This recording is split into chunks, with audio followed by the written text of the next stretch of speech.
checked out Qwirkle Rummy. Yeah, see how well it is.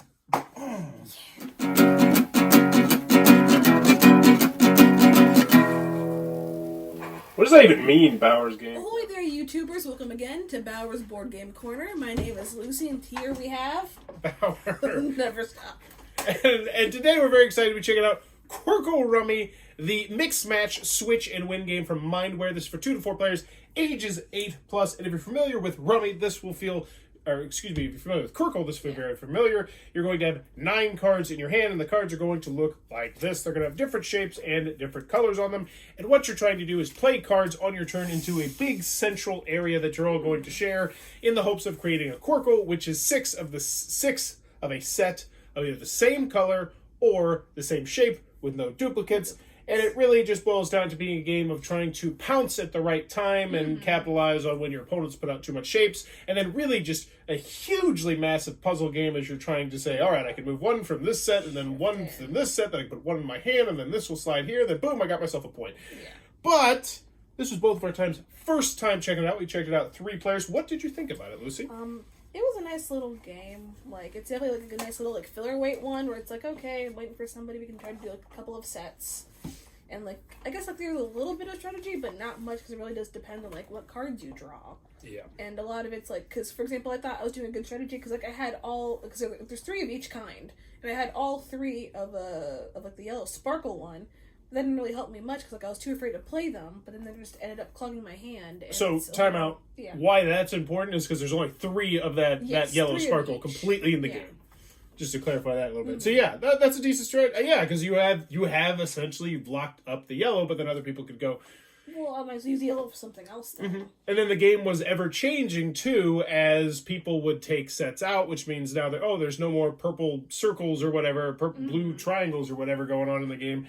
Yeah, but I definitely agree with you that it really boils down to luck. And this is a mass market style game. Yeah. I will say one thing that's really telling about this game is all 3 of us were critical on this game when we first got into it. We were not expecting to like it, especially when the rules originally led me to believe, and also Alan at first, that it was completely broken. Like, quite literally, I would never, ever get a turn and never do anything. But that's because you're actually supposed to be playing cards out in the middle, but the way the rules are laid out, it kind of seems like you have your own personal area. It could be clear, but it's not a deal breaker. Like, it assumes that you will make a set, like, because essentially, like, we thought you owned a set. Like, when you played in front of you owned that set. But no, it's a communal set that you're dealing with. And it's just, like, you get the set when you are the one to complete it.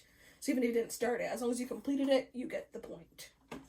And it was a nice little, like, filler weight game, like I said. I had other thoughts, but now I can't remember them. You want to go real quick? Oh, yeah. They, essentially, like, it can cause, like, analysis paralysis. And the thing is, like, because it's so luck-based, like, even, like, that analysis paralysis won't save you because, like, one, you can only do it on your turn because the game, as you said, is ever-changing. Drastic. So, even if it's a 2-player game, it's still going to drastically change, I would say. So you can't really plan out that well. You can only, at most, hope maybe somebody won't take that, but even then, it gets a little bit confusing, I guess, because, like, you have to, like, shift these and have to, like, remember, okay, what timing do I have to do to make sure I get all the most points I can. Yeah, I think that really goes to the analysis paralysis. Like, you could quite honestly sit there for 15, 20 minutes, especially towards the later part of the game, because there's going to be a whole boatload of sets out there and say, all right, I can move this from here, and then this can slide over here, and this can here. And you might come up with the fact that, I can't score any points at all, and just waste 15 minutes of time. That could very realistically happen with this game. And I don't know if that game warrants that kind of analysis paralysis. No. But then again, this is probably not something that most people are going to be playing on a game night. That being said, the 3 of us, and we're all I would say hardcore gamers. Like, you say a 3-hour game, and we're like, okay, whatever. Okay, it's like... Yeah. So, we're probably not the target market for this game. This is more of a family weight market, especially if you really enjoy Qwirkle or if you enjoy Rummy. I've played both of them. I'd say this feels like a good marriage between the 2. I think this would go over very, very well with my 7-year-old as a family weight game, and I think it would go over well in my classroom if I still had a classroom, but I don't. I'm a bum without a job.